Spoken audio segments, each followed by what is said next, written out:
Hello, everyone, and welcome to another episode of the Heitland Show, where I interview experts from different fields to connect the dots of innovation and entrepreneurship. Today's guest is grown up in Cairo, Egypt. He's living in France today, and he has worked in the UN and is passionate about international development. In our conversation, we explore innovation for international development, how countries cooperate, and talk about the corporate and, of course, the personal side of innovation. Please welcome to the show Bishoy Sadek. Hello, Bishoy. Welcome to the show. Great to have you. How are you doing? Hello, Jens. Thanks for having me. It's been a pleasure. I'm doing all right. I'm doing fine. Sunny day, so cannot complain. Yeah, Yeah, and you're in France, so it's definitely better weather than in Germany right now, I can tell you. I can imagine. I can imagine. But like we're pretty lucky in the south of France with the weather. So yeah, Yeah, I have to say you're here welcome it's anytime. Y- I I I will come back to that. Okay. I'm looking forward to travel again next week towards Yeah. south. Yeah. Safe flight. Yeah, thank you. So before we go into innovation and really where I hope I learn a lot from you, like in our last conversations, tell us a little bit about yourself. Who are you and how did you get to where you are today? It's pretty simple, really. I'm Bishoy. I grew up in Cairo, Egypt, where I was like exposed to a bit of an interesting reality when it comes to the background that I come from, the education that I had, and what you see day to day on the street. And it gave me the idea of basically people are the owners of like the solutions that they face, or the challenges that they face as well. So when I went to university, I studied pharmacy at Cairo University. It was not something that I particularly was looking forward to, let's say, but I always liked the idea of creating something from nothing, Mm, and all of this chemistry part of my studies made it very clear that it's like, okay, I'm gonna enjoy this next ride, let's say. mm, Throughout my school education, my university education, I was very interested in the world of business. I also got implicated in the business club of the Faculty of Pharmacy at Cairo University, where I was studying. And through that, we taught a lot of non-business students the basics or fundamentals of business, finance, mm, technical analysis for stock market exchange. It was a clear excitement for me working with this number of young people who are eager to learn more and to just get engaged in like coming up with new ideas or mm, new solutions for the challenges they face on a day-to-day basis. And this gave me the idea of okay, this is quite interesting to further investigate. And that's where I got drawn into the world of development, international development and development cooperation, which is a subunit of or a subfield of international relations, let's say. And I started my career in the south of Egypt with the UN, with a United Nations project that was working on public health and promoting sexual and reproductive health rights and education in the mm, south, which is an area very specific because of the low income levels that they have and the high illiteracy levels that they face as well. And just as we refer to in the development world, it's been like a virgin area for development and its practices, really. And again, I was like a clear witness to the concept that local people always have the solution to the challenges they face. All what we can do is just promote an environment and give them all the keys to better innovate. yeah, yeah. And from there, I started a career with the German Development Organization, which is the GIZ. I'm sure that you're familiar with Mm, in Germany. And I've been working on supporting private sector companies in sustainable development and its practices, and how to innovate to reach this end. And this is something that I would gladly discuss with you across the next few minutes. And here I am in Marseille, doing finishing my postgraduate studies on the topic of private sector engagement in development cooperation, and how to help private sector companies collaborate and work together and with development agencies to help reduce poverty, to help promote better practices for the planet, more inclusive practices, especially towards women and young people. That's it. How did you get to France? I just like France. I found this very interesting center here in the University of Aix-Marseille University that talks about the PPPs, public-private partnerships, and they have like a wide network of companies working with public sector agencies, be it development or just local governance structures for development results. And that's what really drew me to this particular program that I was doing. Yeah, cool. Yeah. Let's get into it. Cool. So I would like to start very, very high level, because there might be people who have never been part of or never been drawn into international development. So how would you describe international development from your perspective? From my perspective, it's how two countries, mostly one country is a developed country, so high and middle high income countries, most of them, would help low or developing countries, like low income or developing countries, achieve development by investing in these low and low middle income countries, by building capacities of their own structures, by their own people, their own workers, to achieve development, and by just building an infrastructure that would allow for development to exist. And that's in my own words, let's say, non-academia or anything. But if you would like to go further into the topic of what is development cooperation, I would really stick to the definition of the UN, the United Nations Organization, that basically put 4 conditions for any activity to be classified as a development cooperation activity. Would you like to get into them? Yes. Sure. So the first condition is that it has basically, it explicitly aims to support national and international development priorities. So development priorities, we'll see if you look at the development of what is international development and development cooperation, which is a term that was started to be used right after World War II until now. All of these priorities have changed across these years. So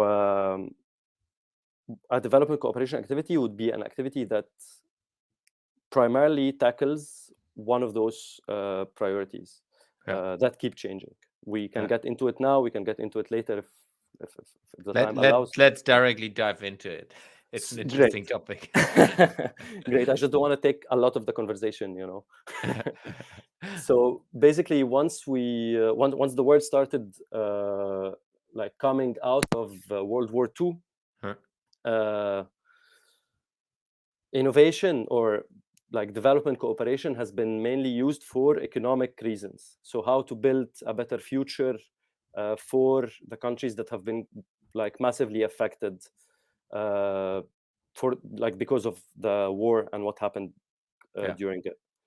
And for that, many countries had to sit together. If you know about the Marshall Plan, so how to revive Europe, for example, especially after what it went through during the war, and how to innovate for better economic reasons. And that went on until the 70s. And in 1970, we started hearing the very first term of social innovation being coined. Mm. So it's innovation, but not primarily for economic reasons. It's rather for social causes. And back then it was how to, for example, reduce STDs and their progression, Yeah. or how to give better public health opportunities to low and rural like countries and zones. Yeah. Looking at Africa, looking at Asia, looking at developing world, let's say. That went on until the year 2000.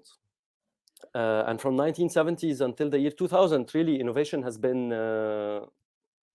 mainly for tech-driven solutions and for anything that's digital, and especially with the rise of Microsoft and Apple and all the big, Yeah. development like tech giants. Yeah. uh, that went on until the year 2000. And from the year 2000, the UN coined the other term, which is the Millennial Development Goals. So since it was the dawn of a new millennium, Mm. with the year 2000, how can we achieve a better and more equitable world by 2015? They put a marker for it. And by 2015, they set again, and they were like, okay, maybe not everything has been really achieved so far. Yeah. Let's keep the same concept, but change somehow the terminology and the priorities. And that's when the SDGs, or the Sustainable Development Goals, came to Yeah. exist. And very interestingly, the SDGs talk or single out in SDG number 9, industry, innovation, and infrastructure as its own goal to be tackled through development cooperation and practices. Yeah. So that's what I mean by priorities who keep that keep changing. And development cooperation activity would be an activity that would support explicitly these priorities to be implemented. Yeah. So that means, if I understand you right, from an international development perspective, if we go into development cooperation, is how do countries work with each other to support each other on these goals? And mostly, of course, the country that's more developed and has more money is supporting the other. But of course, there's still exchange from a value perspective, which means knowledge and people and movements and so on. It's not just, hey, we are pumping money, and it's really all about how do we do that in a social contract perspective as well. Exactly. Yeah. A very interesting number 2 and number 3 criteria Mm, to define what is what is a development cooperation mm, activity would be that it also has to be not profit driven, so it doesn't have to only care about what we're getting out of it financially, yeah. as a developed country investing in a developing country. Yeah. And the third one would be that it's an activity that clearly discriminates in favor of development countries, Mm, and countries who are less fortunate and with less resources. yeah. So it's exactly as you mentioned, that we don't only look at the financial gain out of it. Social causes have a lot to shape how the cooperation is going. And a very interesting point that you mentioned, the fact that, and it's something that I think most development practitioners are learning now, is that it's not only a one-way gain. Yeah. It's not only the developed country that's gaining resources and know-how and knowledge to invest in its own capabilities, but it's also the other countries, the donor countries or the donor organizations, who are also learning from this feedback of, okay, what can we bring back home in terms of processes, in terms of knowledge, in terms of human resources. So yeah. Yeah. I always see it like it's literally like a personal mentor relationship, where maybe the one mentor side is very senior, very experienced, and the other one is more junior, but both ways are learning. Yeah. Um, and it's maybe similar to that, just on a different level. Yeah. So can you explain a little bit of why is this important for for if we take the world economy, why are these things important for people who are not really into that? You mean why is What development cooperation? exactly? This would be really the objectives of the Sustainable Development Goals. Mm, So in 2015, or like before, when the UN said, okay, there will be 17 goals that we would like to focus on as all countries, both developed and developing, and all of the members of the UN have agreed to these goals. mm, And it's through these goals, you're aiming to reduce poverty, uh, increase activities that are more eco-friendly, that we put the planet in the center of our own global trade right now, in the center of our infrastructure and processes for like economic purposes as well. mm. Because I think it's, especially with the pandemic and its aftermath now, it's really, we learned that nothing is just a standalone, you know. Yeah, Everything is somehow connected. So through developing and investing in low and low middle income countries, uh, you're getting repercussions, positive repercussions and positive results that would affect hopefully all countries across different sectors. yeah, So that's why it's interesting as a part of the discussion now of how to involve everyone in this the conversation and this discussion to achieve those SDGs. yeah. What is interesting for me, and I get that when you work on a state level or country level, there's a lot of politics involved. But for me, if we take politics out, for me, the interesting part of that is how can we as humans interact with each other? Because I think there's one thing is helping each other from a monetary perspective, from a value perspective, but as well because I've been traveling so much around the world, I've learned so much from understanding different cultures. If you're not, let's say, I'm grown up in Germany. If we take my example, you have a certain perspective of the world when you grew up in Germany. Most probably 100% or 80% different than you grew up, Mm. um, and you have a different perspective of the world. So if we don't meet each other, if we can't exchange our thoughts and discuss things, it's kind of we're stuck in just one perspective. I think that's where I see it's as well a human need for us right now, specifically Yeah. with the technology rising and internet being broadly available more and more throughout the whole world. It's like, how do we work together to really solve the bigger challenges in the future? Not just saying, yeah, politics, like this is our border of our country and we take care of what's happening in our country. I think it's a very relevant like idea to bring out to the table now, because it really has to play with innovation, Yeah, and that's when innovation comes to the topic, I would say, because my experience was different. Yours was than yours. yeah, Then my experience was different than another person who grew up in Cairo. My experience is certainly different than another female who grew up in Cairo. yeah, We all have our own lenses that are shaped by our own privileges and by our own background. And I think innovation is really the tool now to bring the both of us together. And I think we're quite lucky and fortunate to be living in this digital world now, with everything, like most of the things are possible, you know, if it comes to communicating or cross-cultural communication. If there is a need, there is like there is a way.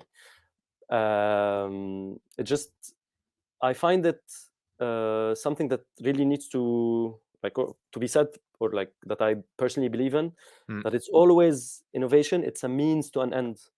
It's yeah. not just the end. You know. I agree. Yeah, Innovation is not a purpose in itself. exactly. Not at all. Yeah, I agree, 100%. Because I feel like, because it's been such a trendy word recently. I mean, in my milieu, in my own experience with Yeah, development, you know, I don't know if you've seen it with your own clients and with your own experience, but I feel like most of the countries or companies or actors who are working on innovation, they mainly just innovate for the sake of it, you know. And Yeah. it's a bit, I don't know, it might be a bit of a problematic statement from my side to say, but Well, no, I I quite agree. I agree. The yeah. tricky thing, I mean, I come from the corporate world, at least let's say the last 22 years, and now since 2 years, I'm outside of the corporate almost. Mm, Um, in the corporate, there's completely different perspective on this. There's first of all, it's often about how can we sustain the success we have.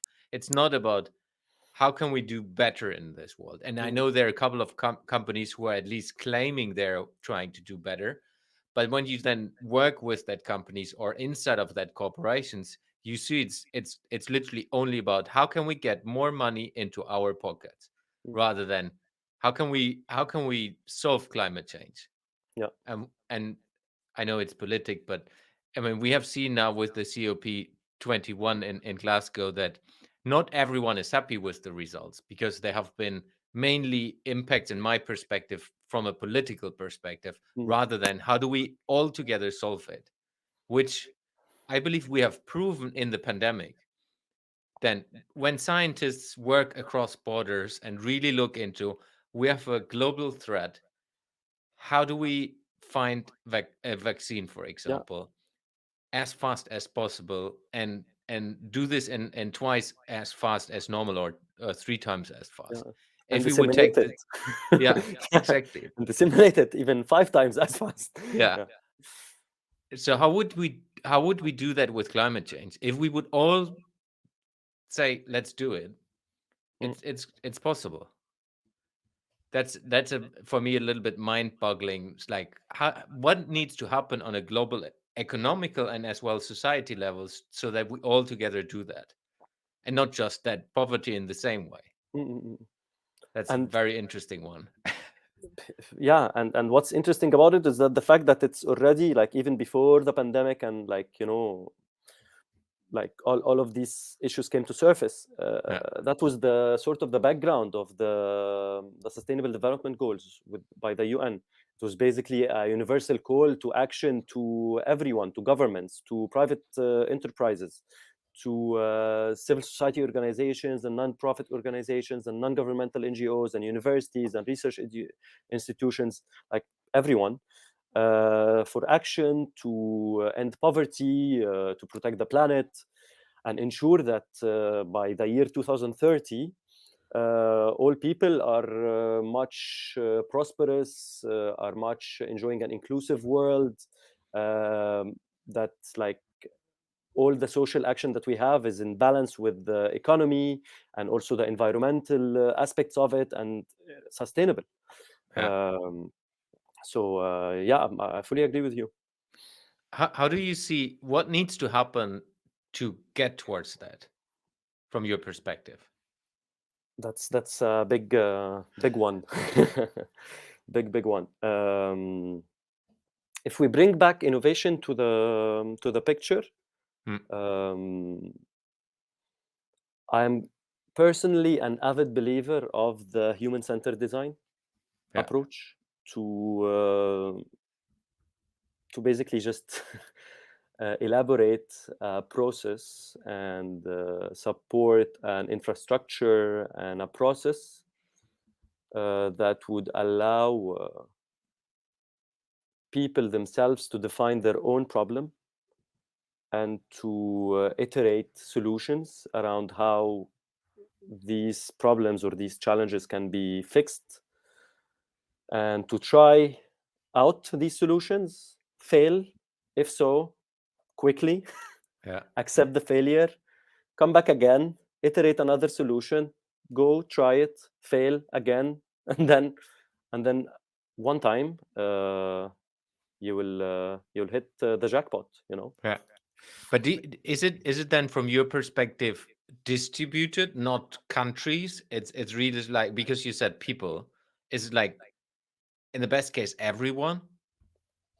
everyone in a best case scenario, I would say, because the beauty of and the simplicity, and actually that's why it's genius of human-centered design, is that it allows really normal people, let's say normal people, like I've been like facilitating some design thinking like processes with few individuals who were like illiterate, Mm. and they came up with brilliant ideas once they have the tools of actually, okay, so for me as an individual, this is how I define the challenge, and this is what I think should be done in order to solve this challenge. Mm. So they go and they come up with it and they try it out, and they come back to the design process and they're like, okay, actually it didn't work, so maybe we should change this, we should change that. Yeah. um yeah. Yeah, I think that if we take that, if we just brainstorm on how could we solve that in the world, I think one piece um is really the educational part of it. It's like understanding what are the different tools you can use. The other part, at least I believe, is mindset. It's not just having the right tools, as well having a mindset that allows you to say, yes, I can do that, Yeah. instead of no, no, no, no, no, no. That's the government to be taken care of, because I've seen that as well, and in different parts of the world, in Mm, mm, different mm, mm. situations. It's not always the same. Yeah, I think really collaboration is key now Hmm. in terms of these big development goals that we need to achieve by the year 2030. Yeah. No single actor can claim full responsibility for any of them. If we're talking about industry or innovation and infrastructure, for example, Hmm. uh, private sector enterprises could say, yeah, okay, we can actually work a bit more on our inward innovation, so we can like come up with more better practices to innovate uh, like internally, and to make sure that we respect the planet and what we innovate in, and like all that perfect. But if there is no proper infrastructure set by the government in which Hmm. they work on, and like even like intra governments relationships that would allow for such infrastructures to be built, it will not be possible. Yeah. If there is no work from civil society organizations who actually educate people on the like what the industry is doing for them, or like the opportunities that they can have in industry, then you'll never have the local backup of the community around you.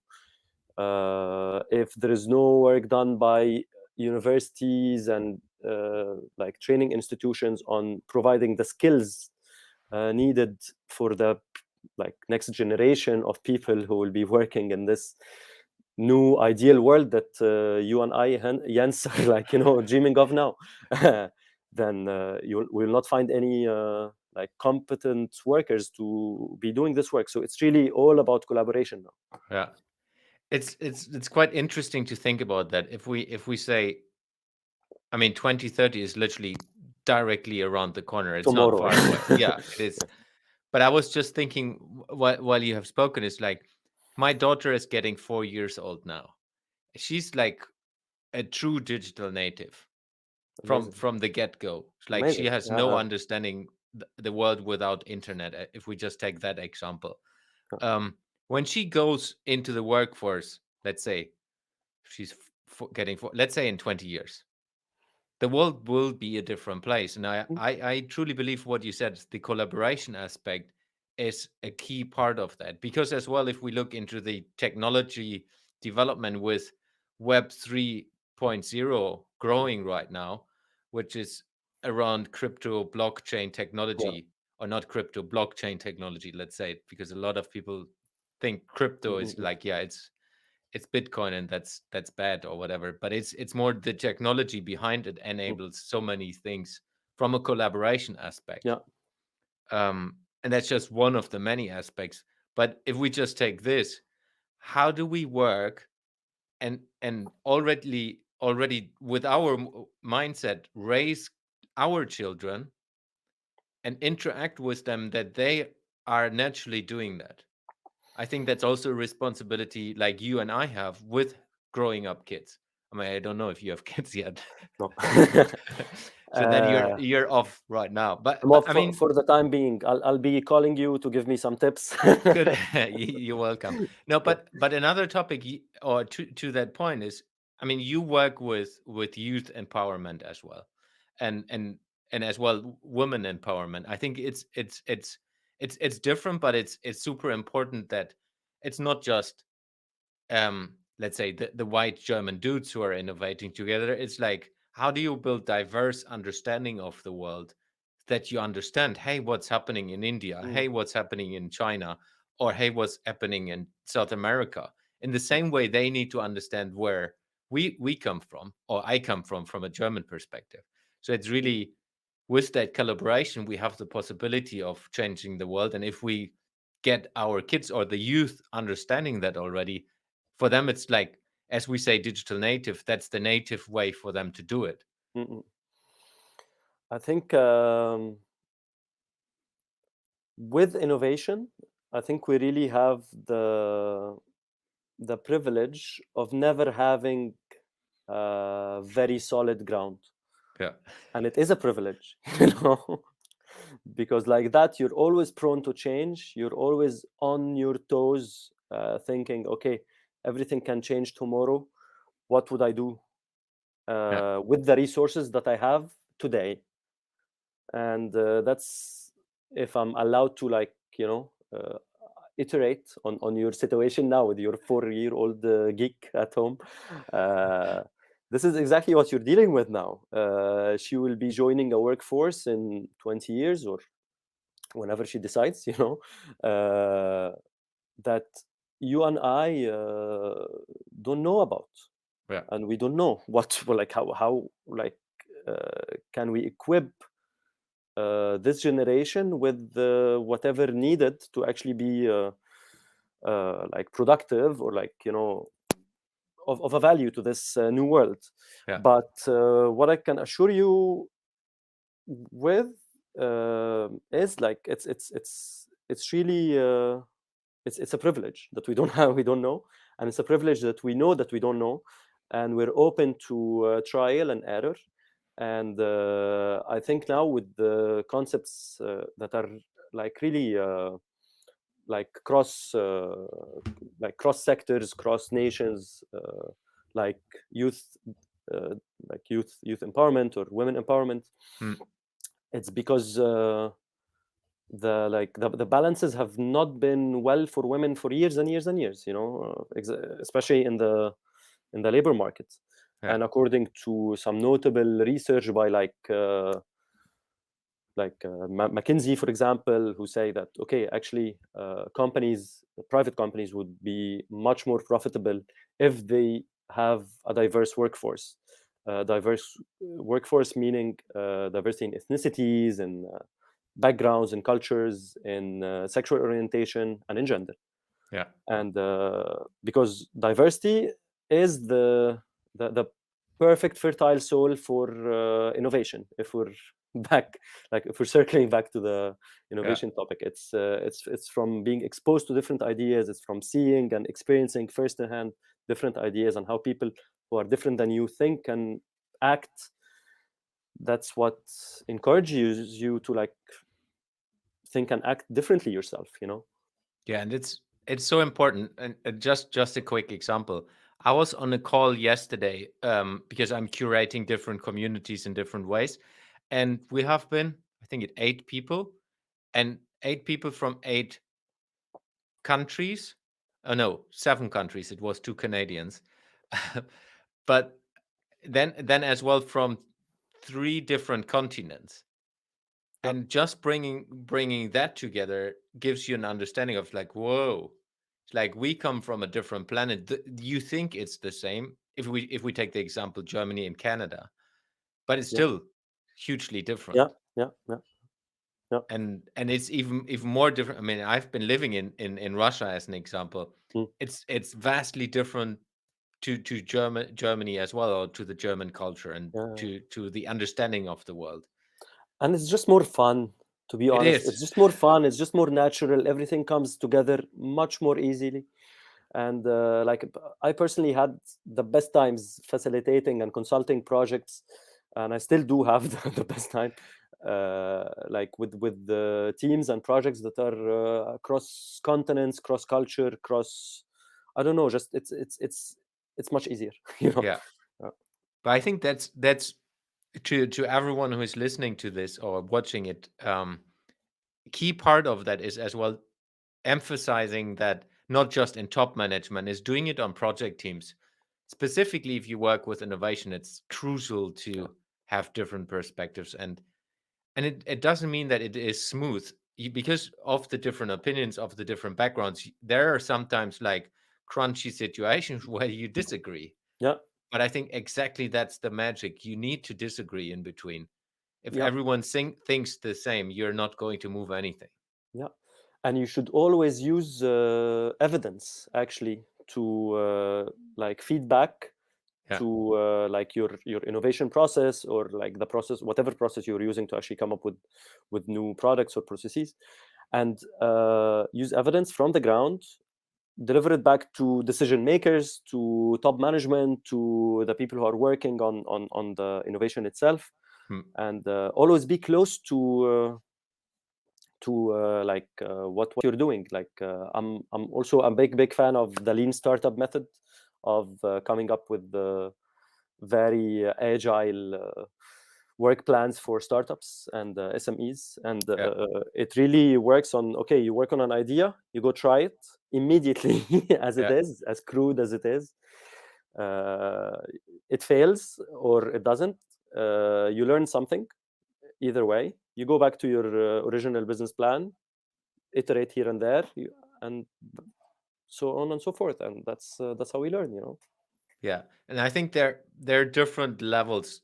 We need to be able to do that on a personal level, then on a group level, which is if we look corporates, it's like inside of corporates, but I think as well from a society level Mm, and from a country level. We need to be able and learn to do that on all different levels where we on an individual level have the possibility already today to connect and collaborate on a mm, global scale.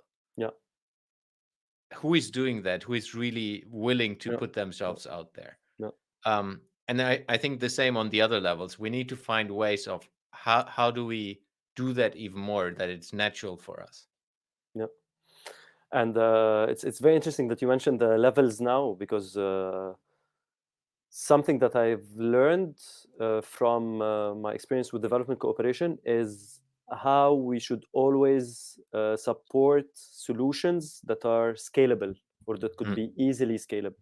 mm, So you try one solution out of an innovation process with one client or one company or with one community, but in the back of your head, you always have to have the idea of, okay, will this be scalable enough or easily, readily scalable to yeah, another community? Can I copy paste it elsewhere with some, of course, contextual changes, cultural changes if necessary, and do the same thing?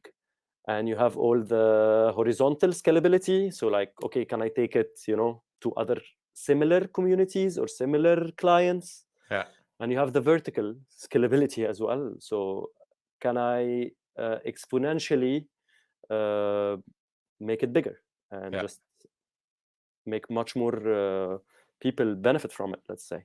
yeah. How is it from a if we go back to the international development? How is the exchange and collaboration on an international level in your experience?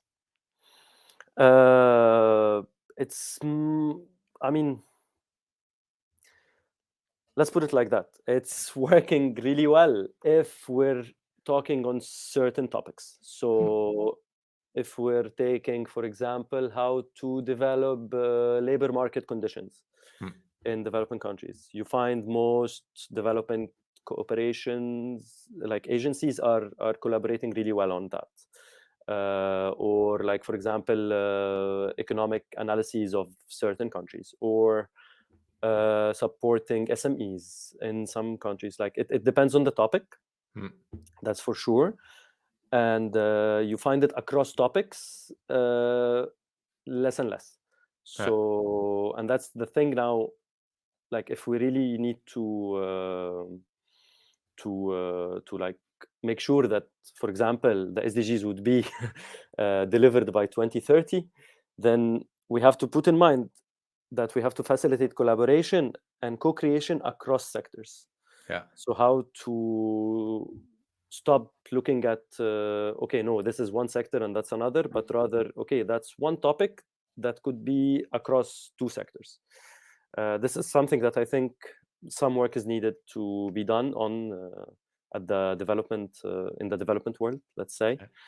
Yeah. But talking about innovation, there is actually a coalition of a couple of like big names in development cooperation, like the GIZ, like USAID, like UN, you know, who are collaborating together in creating the International Development Innovation Alliance, Mm-hmm. which is called the IDIA. Yeah, so they are trying to align their efforts in innovation for development, to learn from each other, to have some success stories that can be replicated, that can be hopefully scaled up, you know, Yeah.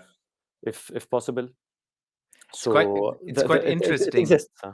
Yeah. It's quite interesting because when you said, you literally described a company as well. So companies Ah, are often into, hey, this is finance, this is business development, this is yeah. marketing, this is whatever the business has. And some are very good in innovating in one area. Let's say the sales function is very, Mhm. very good in developing new solutions and really incremental, but sometimes as well more going into bigger innovating topics. But then, like you said, the horizontal, which is across all of these Yeah. pillars and organization, is also not happening. But so just that example, we have the knowledge today in organizations how to do that. So how Mm. do you work with an organization and bring the horizontal innovation into an organization? I think this knowledge might be interested as well to take to the next level and say, how can we do that on a country level?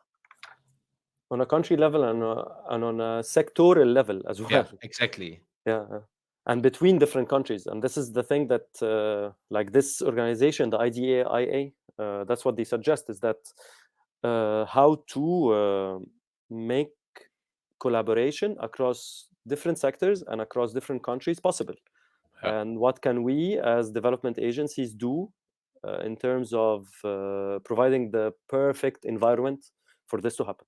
yeah, that's cool. Yeah, I will put the, I guess they have a website or something which I can put the link as well into the show sure. notes for the people who are interested. Yeah. Awesome. I would like to get us into the last part of the podcast, um, All right. where I'm asking a couple of questions, little out of context, but they might be connected. Let's see. Okay. So, first question is, if you could be part of a project, either leading it or being part of it, that is impacting every human being on Earth, what project would you choose to work with and why? Very small question, I know. Ah, every single person. Yes. Um, it would be something that has to do with providing digital access. Hmm. So not everyone knows how to use the internet, and this is something that if I'm given a perfect situation in which I have to, Yeah. imagine, as you beautifully put it, I would love for every single person to be able to do so, because it's such an independent tool. It's something so freeing, and it opens literally a new world Yeah. for you. Next question is, where will you be in a year from now? And you can answer that from a personal and or business perspective. I'd like to be supporting more and more private companies in achieving the sustainable development goals, and in collaborating with uh, development actors and agencies in order to just make a better world for all of us by 2013. Yeah. 2030. Yeah. 30. So yeah, that was a bit too late for 2013. Yes. How do you keep yourself up to date on the topics that interest you? I certainly use the internet as I just give myself away, you know. So there are like a couple of really interesting or like relevant actors that talk about innovation and development and making this link between private sector companies and development agencies. For example, the IDIA or the OECD, the Organization for Economic Cooperation and Development, they have their own innovation lab. And this is something that I learned from quite often as well. It's basically with my like with the one's own motivation that you stay up to date Yeah.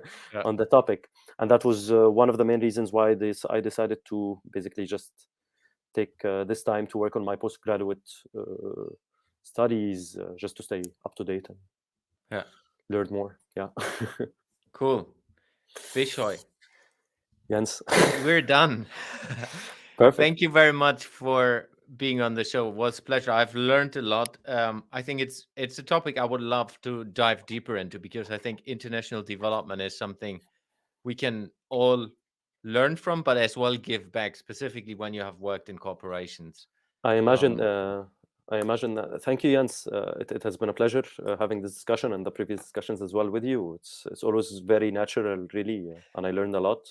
And as you said, yeah, it is something that's worth taking the time to get into, especially for private companies, because they mostly, like all companies now, have their own like CSR budgets, and they work on social causes already.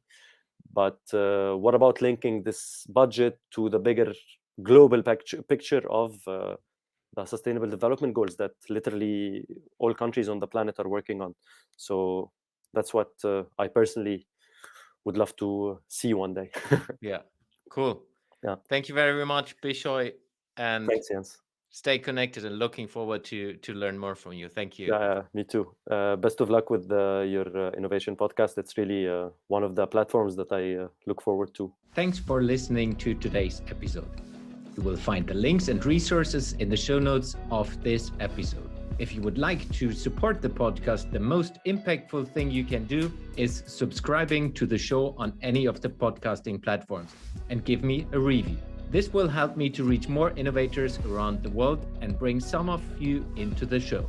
If you have any question to the guest or want to engage with me, feel free to reach out to me on social media and contact me there. Thanks, and see you in the next episode.